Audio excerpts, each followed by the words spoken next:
herald of corporate excess and greed who preached to a large flock of devout followers about how to get along in investing and in life. A Renaissance man, Munger modeled himself after none other than Benjamin Franklin. He studied mathematics, physics, meteorology, and engineering, all before attending Harvard Law School. He trained himself in subjects as diverse as psychology and architecture. Munger passed away at the age of 99, just 1 month shy of his 100th birthday, and 2 weeks after our last interview with him. Tonight, we bring you a look back at the wit and wisdom of Charlie Munger. Certainly a peculiar example of one life. It's interesting that a man who started out to be a lawyer ended up with an identity that's more like a guru's than a lawyer's. I called you a lawyer once, and I think that was the most irritated you've ever been with me, because that was how you started things, but you really have studied every field out there and tried to... Yeah, sure. ...to take things from different studies and different models in life. Did you go about doing that intentionally? Of course. I could see the power of it. When did you figure it out? Well, it came naturally to me. And I was what I would call naturally arrogant. And it wasn't that good a mind. You know, I was in the top 1%, but no prodigy. So I never would have succeeded in a field that required a mind to be that of a prodigy. But it was a much better mind than ordinary people had. And I recognized that quite early, and I just played the hand I was dealt in order to get as much advantage as I could. When did you recognize that? Were you a child Very still? young. Yeah. When I was taking courses in grade school, I was often revising the textbook and the course in my head to make it more correct because I realized the professor was doing it wrong. What kind of things would you recognize that they were doing wrong? They had some crazy idea. For instance, my Latin teacher was a maladjusted woman who was a devout follower of Sigmund Freud. And I recognized that Sigmund Freud was a horse's ass when I still first read him when I was in high school. And, of course, it was an odd little boy whose Latin teacher is teaching him Freud. But she was peculiar, and so was I. And, of course, when I bought the complete writings of Sigmund Freud from the American Library. It was one big book, and I went through it very laboriously, and I realized he was a goddamn lunatic. And so I decided I wasn't going to learn that from my Latin teacher. I had some very unusual teachers. The best teacher I had in my life was Lon Fuller, but he was the best contracts teacher in any law school. And contracts is the best subject in every law school. At least I think it is, because it integrates so beautifully with the new doctrine of economics that came along with Adam Smith and all those people. You had this idea of mental models before you got to him, though. Yes, and I just naturally came to it. But it was very much a Lon Fuller-esque thing. I was just awestruck by Lon Fuller. I have never been awestruck by any other teacher in my whole life, including some gifted mathematicians and physicists who did some remarkable things. But Fuller really he really changed my life. He almost made me a law professor. I considered being a law professor. But then I knew I'd be pretty good at it. Let's talk about Benjamin Franklin. Yeah. He's one of the framers of our nation. He very famously gave out And he was a prodigy. And he was a prodigy, and he trained himself in lots of different disciplines. Well, and he self-trained himself with like 2 years of grade school education. This is a very remarkable thing. And when he found late in life that he needed something like algebra, he went back and pulled down the textbook and taught himself algebra. How old were you? He was very much a self-educated man. And that was a very much an interesting story for that reason. How could a man who taught himself everything How could a man like that go into so many different fields and be the top guy in the whole country? And weren't we lucky to have him? Yes. Yeah. And that's when you started modeling yourself after some of the I things don't know when I started modeling myself after Franklin, but I certainly tried to model myself a little bit. I like the mixture of financial life and regular life. You started out in college at the University of Michigan. Yes. You were young when you went there because you had skipped some time in grade school. And you went for mathematics. Why'd you choose mathematics? Because I could get an A in it without doing any work. That's why I took mathematics. You did that for a couple of years. Yes. And then World War II interrupted Yes. things. You were 17 still when Then Pearl I Harbor decided happened. that geology was not the proper science to handle any war. And that obviously I had to start with physics. So I took physics. And then you focused on... No, I didn't have to take it very much because as soon as I'd mastered the first part of physics, I actually entered the Air Corps as a private Right. and marched around in some field in the middle of winter and slept in a tent.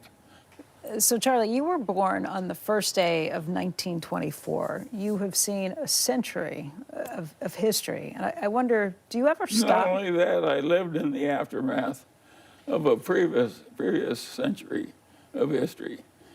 In fact, you can argue that about 90% of the progress of man has happened in civilization, has occurred in the last 2 centuries.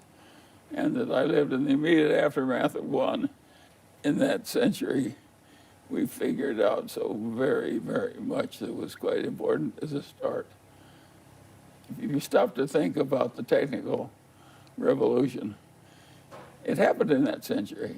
That's when they opened all these coal mines and created all these steam engines.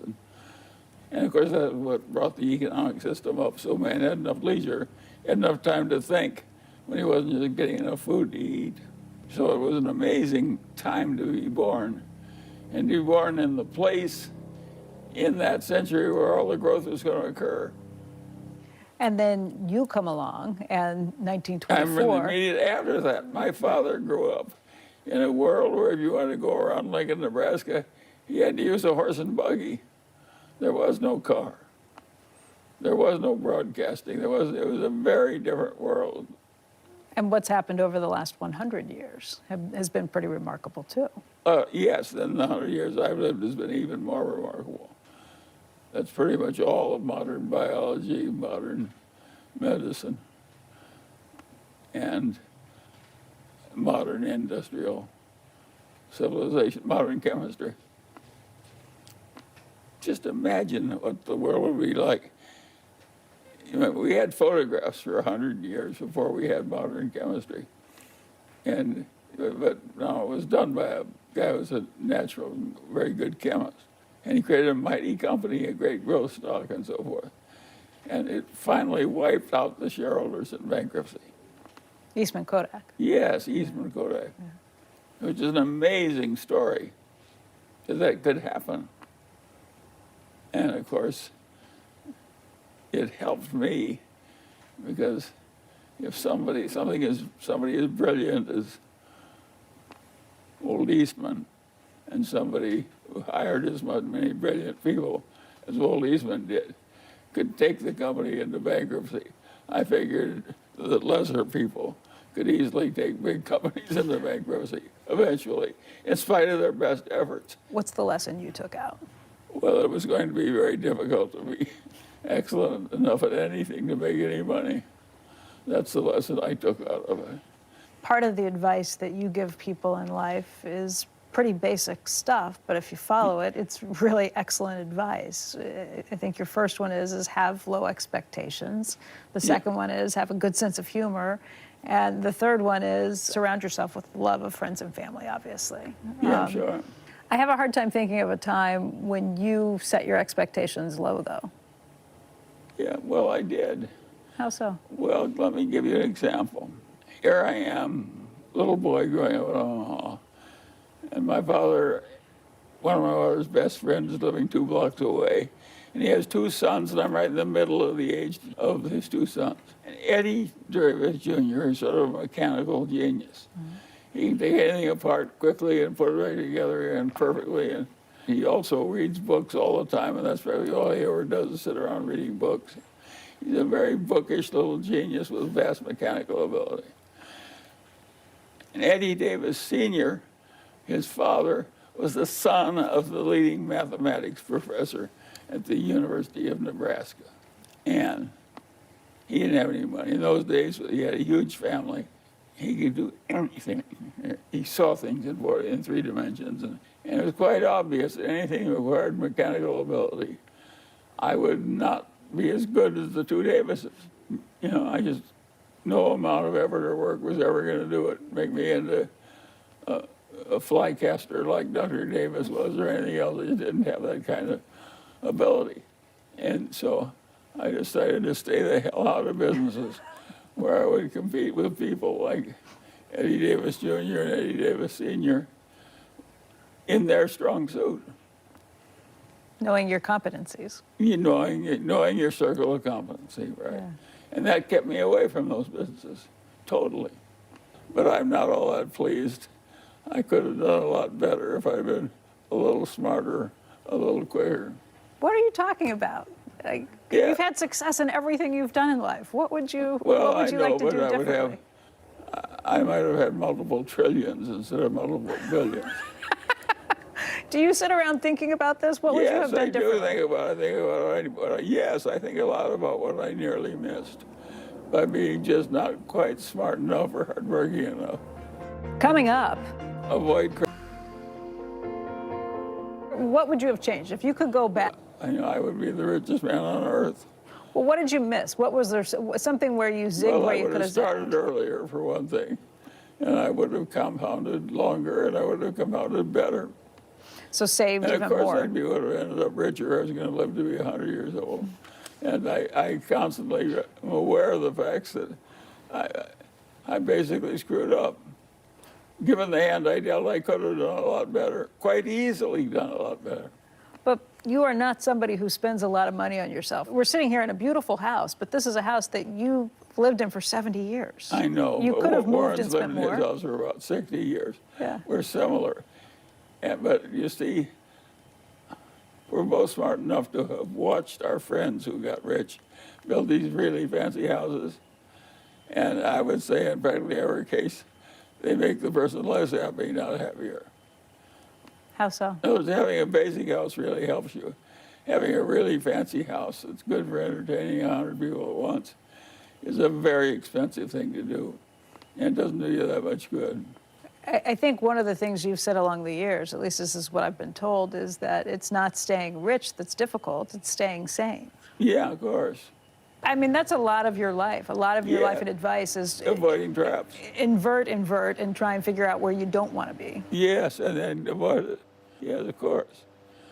That's what everybody's life is with any sense. All the people I know, and my friends now, they never would have become alcoholics.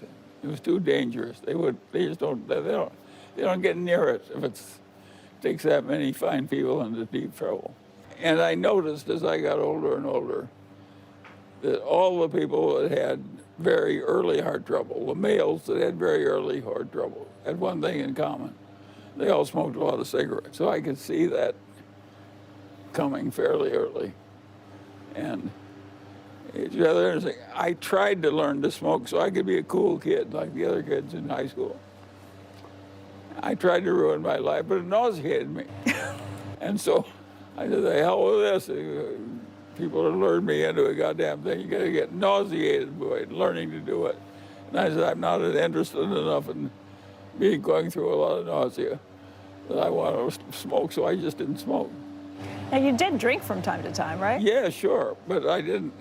Again, I was, and I even drank to excess a few times, but I was always, there were enough alcoholics and near alcoholics in my own family to make me worry about liquor.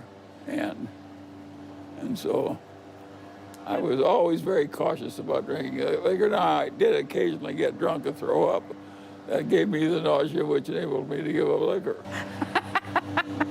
Everybody wants to know what's the secret. What is the secret for you? What did you Well, conscientiously I don't go know about the this? secret. I avoided the standard ways of failing because my game in life was always to avoid all standard ways of failing. You teach me the wrong way to play poker and I will avoid it. You teach me the wrong way to do something else, I will avoid it. And of course I've avoided a lot because I'm so cautious. But you do things you like you'll eat peanut brittle or Yes, doesn't matter that much. Okay. I drink Diet Coke. Yeah. I'm sure Diet Coke shortens my life a little. But I don't give a damn if the last week of lying there unconscious goes away. It's only the good part of life I want anyway. And Diet Coke may be helping me skip who knows, it's helping me skip the last month, not the first month. If other people want to know what the best way to live is, you would just tell them, avoid the crazy things, avoid the things that take you down. Yes. Avoid crazy at all costs. Crazy is way more common than you think. It's easy to slip into crazy. Just avoid it, avoid it, avoid it. I think another thing you've said is whatever you are, wealth and age will make you more so. Yeah, sure. Up next. I did not anticipate Warren. I carried more money than all the other little boys. When I used to shoot agates in the schoolyard to make money playing competitive agates. Marbles? I made sure, marbles, but agates were the most valuable marble. And I never wanted to lose my good, valuable collection. Some guy was more coordinated than I was at shooting marbles. So I would never play for stakes unless I could play better than the other boy. That's kind of been a habit you've made throughout life. You don't play poker with someone you're going to lose with. Exactly. Right. I didn't always arrange the circumstances. I just fell into them very frequently.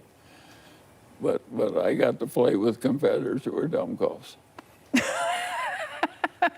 People who weren't assessing the odds quite the same way? No. They weren't assessing the odds the way it was easy to assess the odds.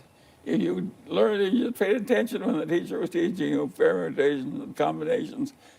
A lot of what you do, though, also is picking your shots. I mean, I think you call it sit on your ass investing. Yeah, Where sure. you wait for the big fat pitches to come in. You don't do a lot over time. That's correct. So you think it's harder to make money now? Well, that's a very interesting question, and it's a very important question. And of course it's harder. It's so much harder you can't believe it. The people that have found it harder are the people that made Warren so rich. Ben Graham and his colleague Dodd in a damned adjunct course at Columbia.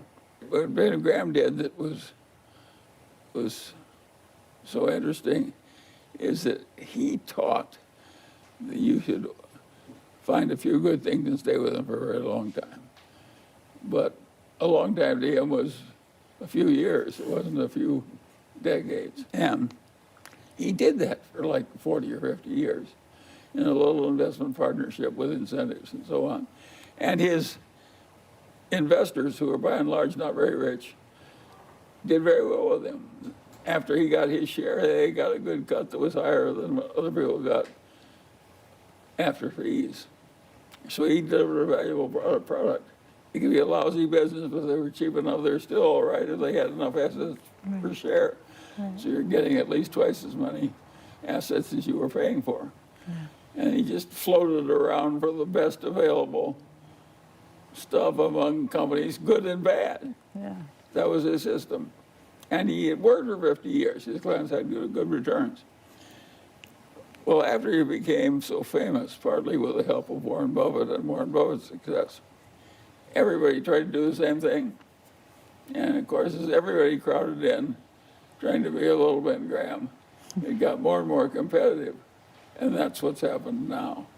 And the low-hanging fruit that Ben Graham had a lot of because of the Great Depression has gone away.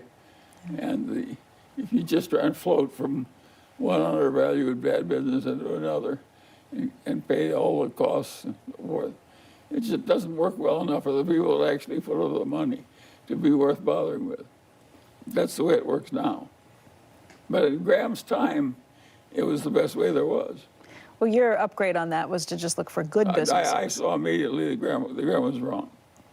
Right, and you look Yeah, for... you had, the real money was in the really great companies, Right. which carried you up and up and up and up and up. Just so many hundreds of billions in Berkshire. I did not anticipate when Warren and I were starting with our little piddly start that we'd ever get to 100 billion, much less several hundred billion. It was an amazing occurrence. What happened that you didn't anticipate? What led to that success? Well, we got a little less crazy than most people, and a little less stupid than most people, and that really helped us. Then in addition, we were given this much longer time to run than most people because something kept us alive into our 90s. And it gave us a long track from our little fiddling start all the way to the 90s. Those are the two things that really happened.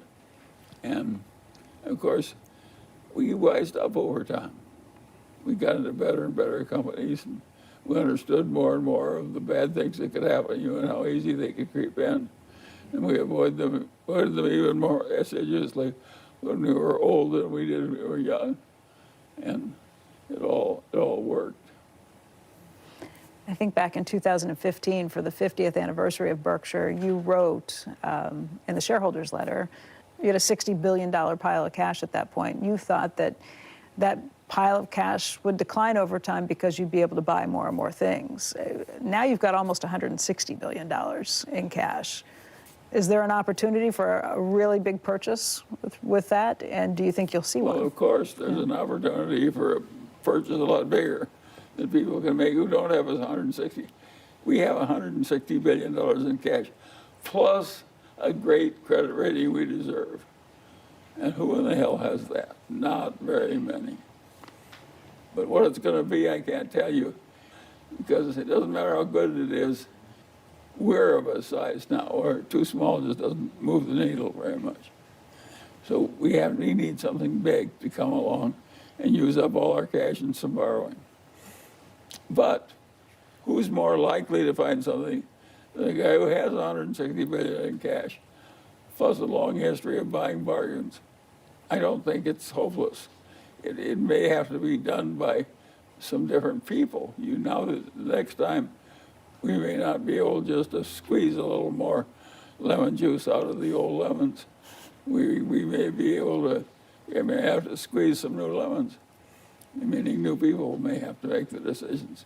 But who can make them better than somebody that has watched the early process all through all those years and seen how well it works, and who starts with a little legacy of 160 billion of cash?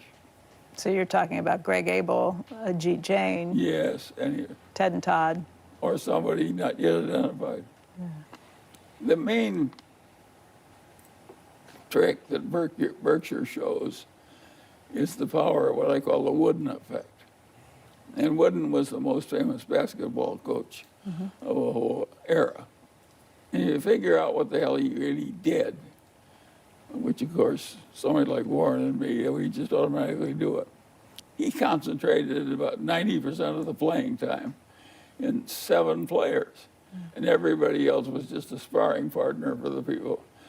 And that turned out a great system for winning at basketball, because you identified your best player and concentrated so much of the playing time on your best player, and more playing creates better.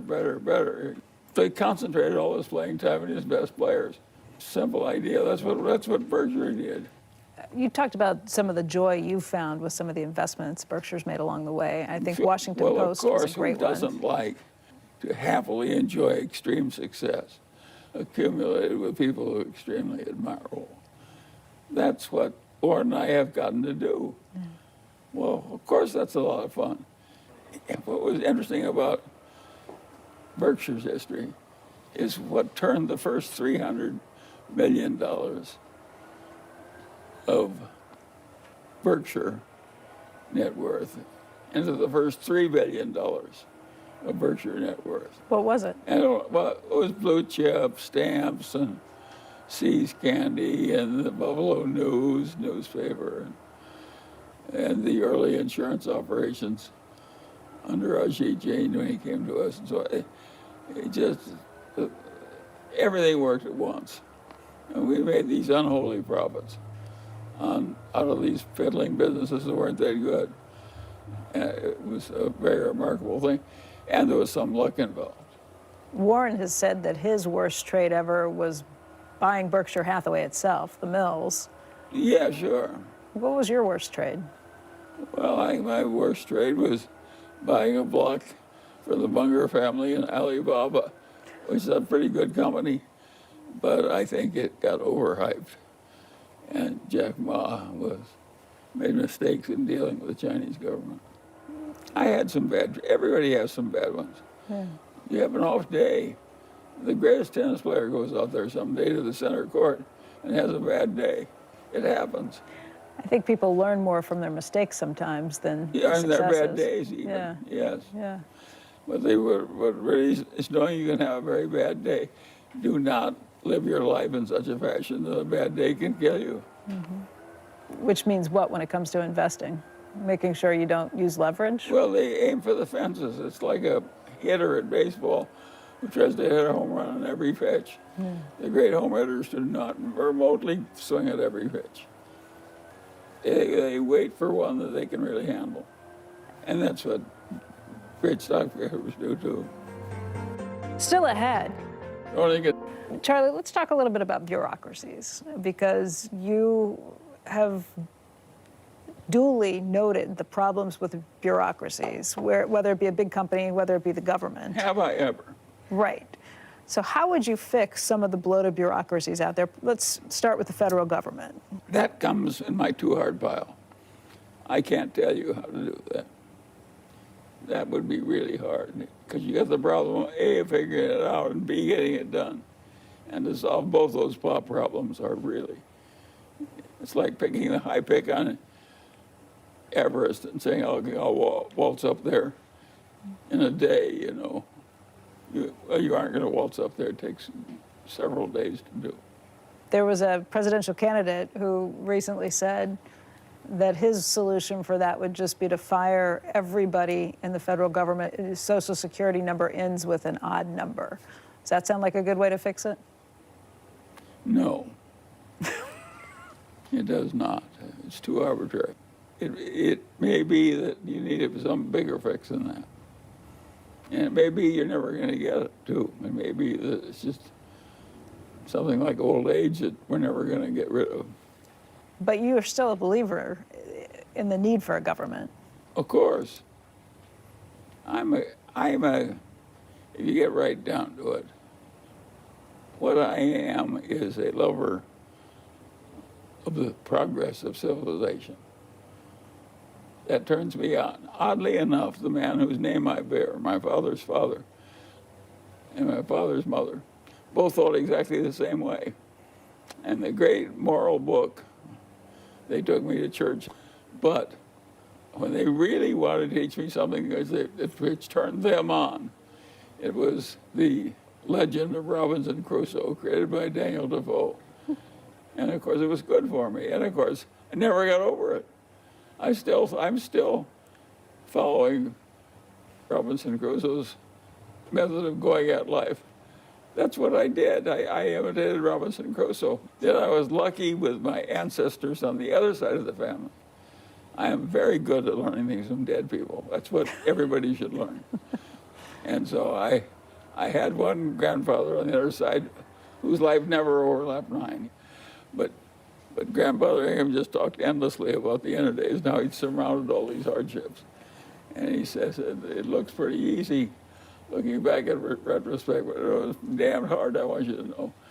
And he said, as in reviewing my life, what you grandchildren have to realize, it was his version of Robinson Crusoe. He taught every grandchild, is when they give you a real opportunity, the world's not going to do it very often. And you're only going to get 3 or 4 of these invitations to the pie counter. And when you get your invitation, for God's sakes, don't take a small helping. he basically said, lever up when you're sure you're right. And of course, that's good advice. But be sure you're right is what makes it hard. How can you be sure you're right? Yeah. Well, but you can't, that's the point. You can't do it very often, just a few times in a lifetime. Even if you're a Grandpa Hingham or a Warren Buffett, you only get a few trips to the pie counter. If you take out of Warren Buffett's life the 10 most important trips to the pie counter, the whole record would look like dung. We knew enough to take a good helping when we were over the trip to the pie counter. Now, we did take way smaller a helping than we could have easily handled. Berkshire could easily be worth twice what it is now, and the extra risk we would have taken would have been practically nothing. All we had to do was use a little more leverage that was easily available. In hindsight, you're glad you didn't, just Well, from the potential risk? it's an interesting example. The reason we didn't is the idea of disappointing a lot of people who had trusted us when we were young under a thing that left us, if we lost 3/4 of our money, we were still very rich. Right. That wasn't true of every shareholder. Losing 3/4 of the money would have been a big letdown. So we were very cautious in dealing with our shareholders' money. If Warren and I had owned Berkshire without any shareholders that we knew, we would have made more. We would use more leverage. Charlie, Warren Buffett has said that he could fix the budget deficit problem in Washington by simply saying that any member of Congress couldn't be eligible for re-election if the national deficit was more than 3% of the GDP. Well, yes, that kind of thing has been done in some places that have gotten enough trouble. And it has worked. It isn't that it can't physically be done. He's certainly right about that. It can be done. Whether it will be done, neither Warren Buffett or I can tell you. But is that the proper situation? It's just setting up the right incentives? Well, we may come to a place where we simply have to, where we mismanage to the place where it's obviously we have to go back to something that's more like Adam Smith. And just take the inequality instead of the poverty. I like inequality a lot better than I like poverty. I mean, is this modern monetary theory that's gotten out of control at this point, do you worry?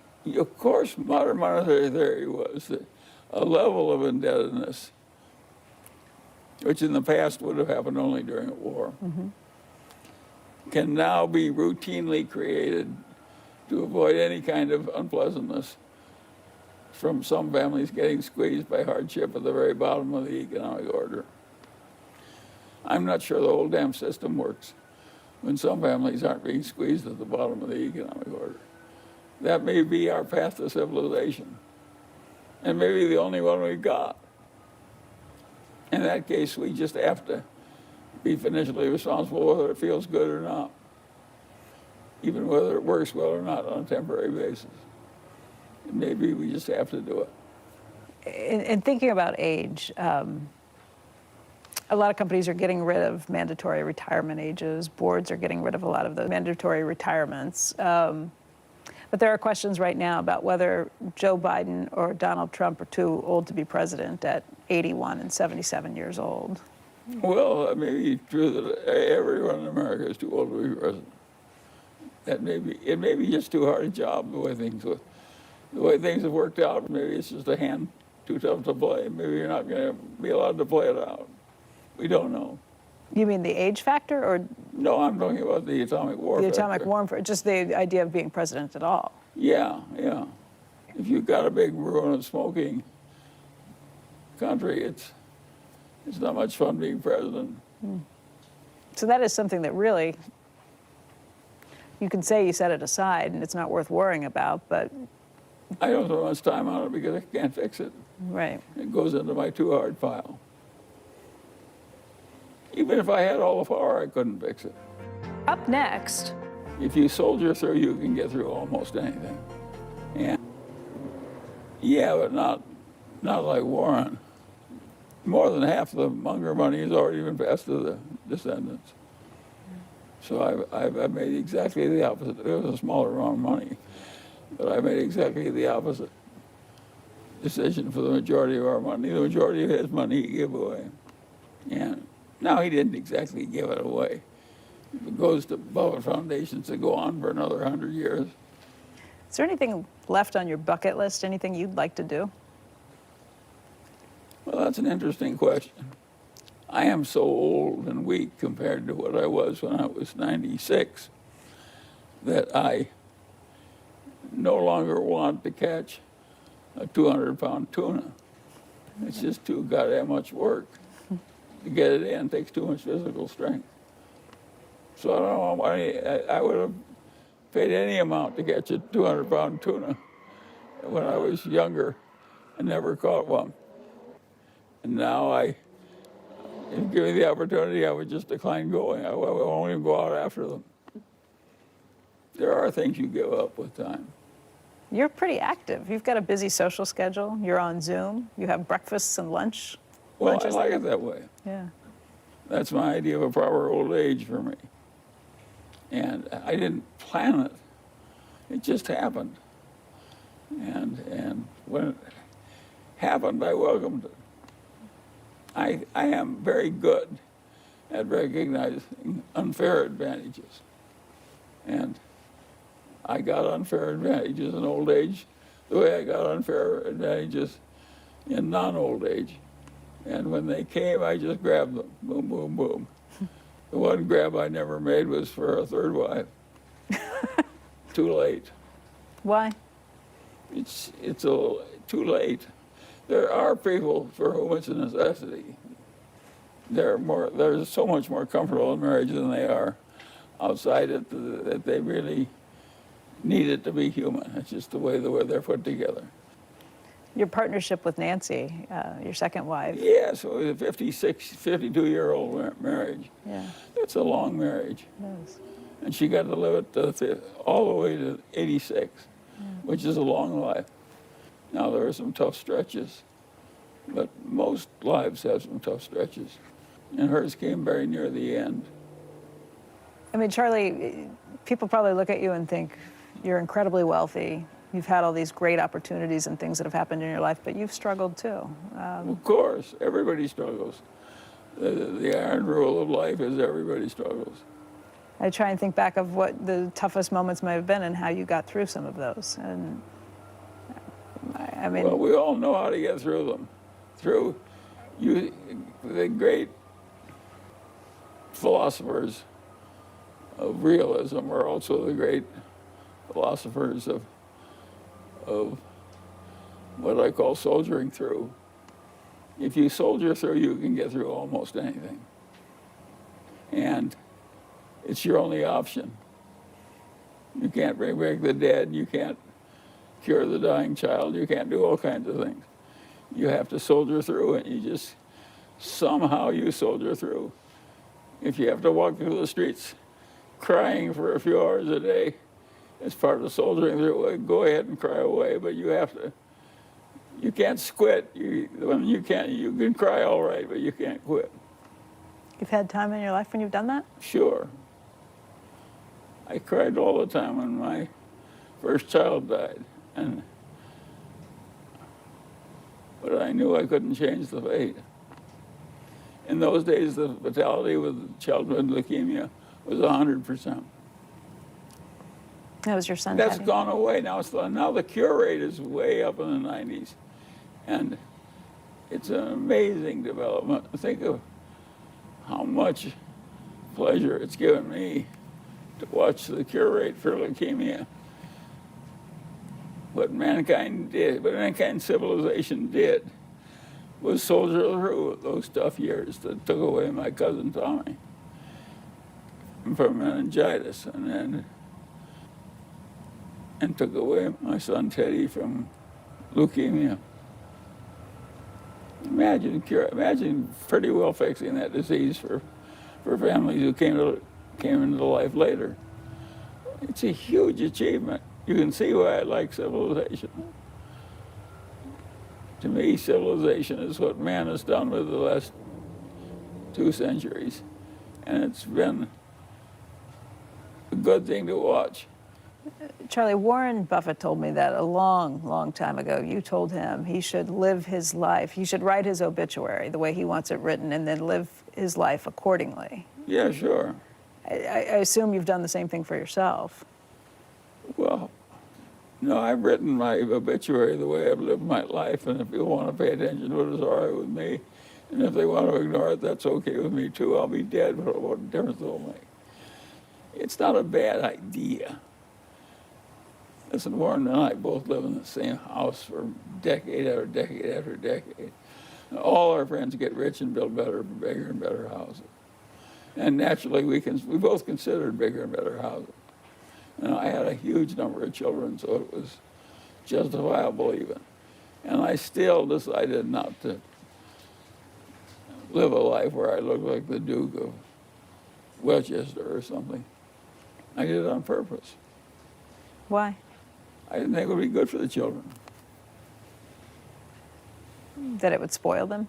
Yeah, it's, if you're in a rich family, you think your duty is to use the wealth to live grandly. That's what everybody's doing with the money. You will learn from the people that are doing it.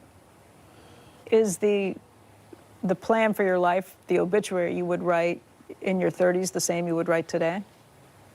Sure. I basically believe in the soldier-on system. Mm-hmm. Lots of hardship will come, and you gotta handle it well by soldiering through.